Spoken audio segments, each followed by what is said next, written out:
Happens when a nun leaves the church.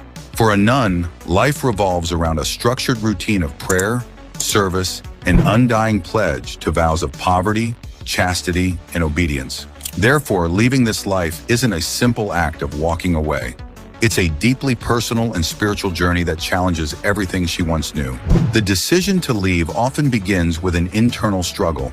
Nuns don't enter the convent casually. It's a sacred pledge built on years of wisdom and a belief in a divine calling. But sometimes the clarity of that calling fades. It might be a growing sense of misalignment with the church's teachings, a yearning for personal freedom, or simply the realization that the life they have chosen no longer feels authentic. Whatever the reason, it's never an easy choice. For many, it feels like breaking a sacred bond, not just with the church, but with God.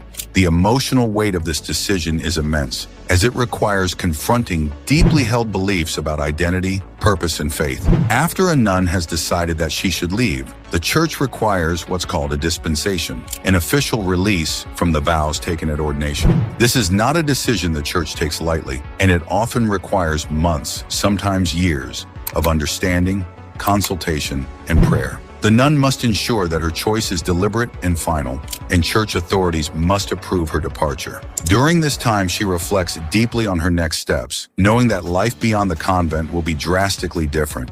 Once the decision is made, the practical challenges of starting over begin.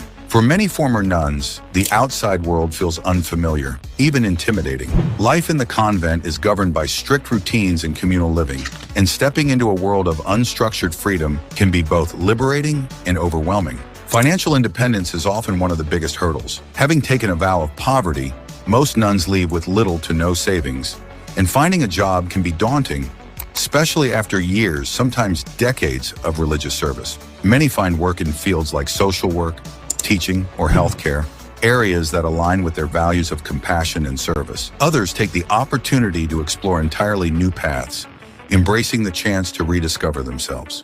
For many, the process is bittersweet. They grieve the loss of a life they once believed was their true calling, along with the community and sense of purpose that came with it.